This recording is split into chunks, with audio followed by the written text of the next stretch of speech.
This is Bill North of the Florida Weekend Warriors, and in this video we're going to add a 12-volt power outlet to the back of our F250. I got the Hopkins power outlet. Got it on an e-trailer. It's only about $20-some. I chose this particular one because it came with everything. It came with the wiring harness, the fuse, and this one also has a built-in light in the back of the truck, so you can turn it on and see it in the back of your bed. So let's get started.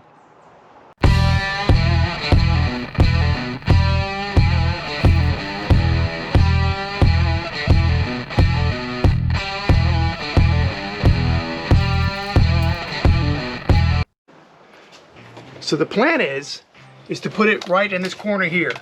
We're going to mount it in the back corner.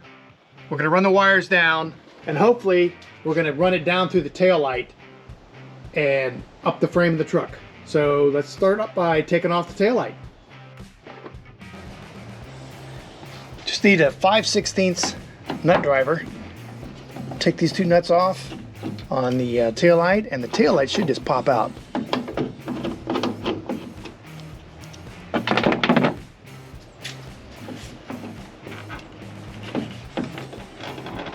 I hope.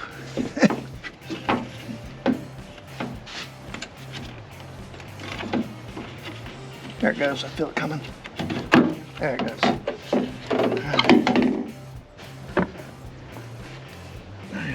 I should just be able to drill a hole. You can see these are the wires that come down for the topper. Should be able to put it down there and run it along the same exact channel. So let's get this light installed. So this socket kit comes with everything. So let's open the package and see what we got.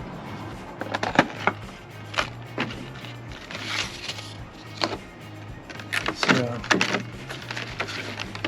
you could actually just peel this adhesive back and stick it on, but I'm going to just use these two little screw holes right here and actually mount it. And it comes with 17 feet of wire, and here's the fuse. This goes to the battery. 17 feet of wire, I don't think it's going to be enough, so I'm probably going to need some more.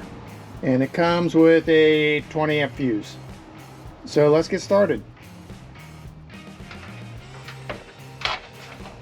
I cut off the butt connector that came with it because I wanted a waterproof one. So here's a heat shrink one. So get this crimped on here, and we'll heat it up and seal it.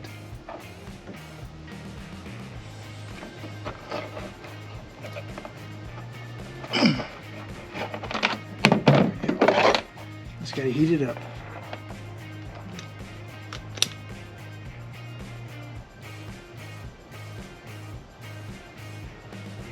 On these heat shrinks, the only way to really know that you've got a waterproof seal is if the glue comes out on the end. Once this gets hot enough, you'll see glue squirting out of each end. Just gotta rotate the wire so you get heat all around it. Just don't do it too long, it'll start on fire. I don't know if you can be able to see in the video, but there's actually glue coming out of both ends of the butt connector. That's how you know you got a waterproof seal.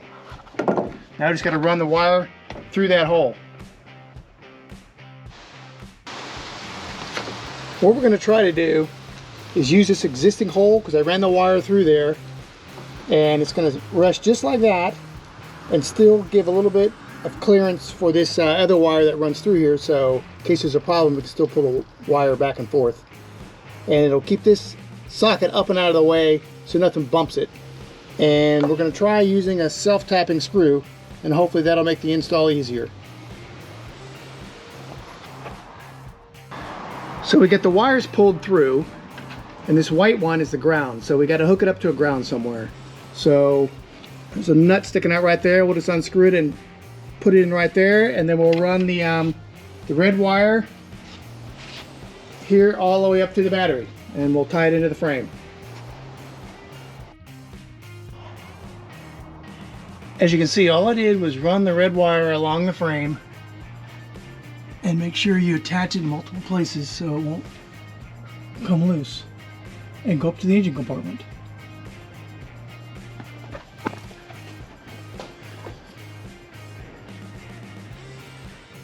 The final step is just to hook it up to the battery.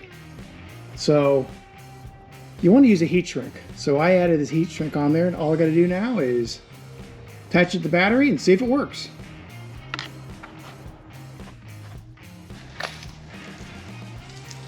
And there we go, it's finished.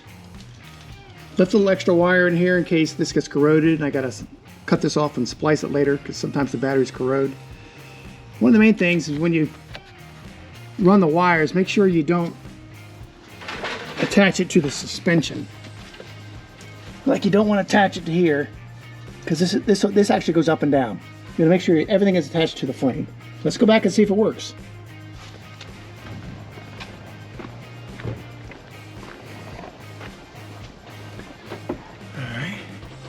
Here we go. All right, we got power. So, and here's the real reason why I installed this outlet.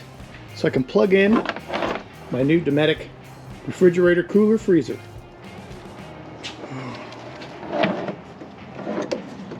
There we go. Just plugged in. Do we have power? All right, we got 12.5 DC, and you can see it's cooling down. I'll do a review on this sometime after I've used it a little bit. Pretty cool.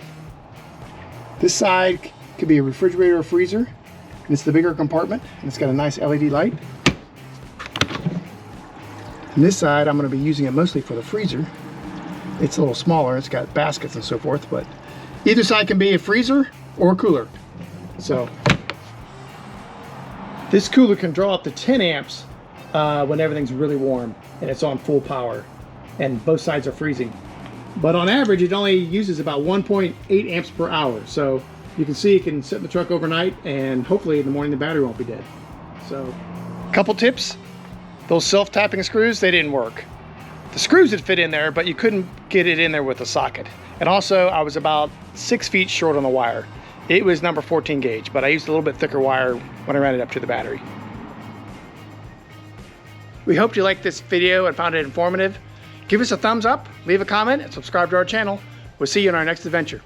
See ya!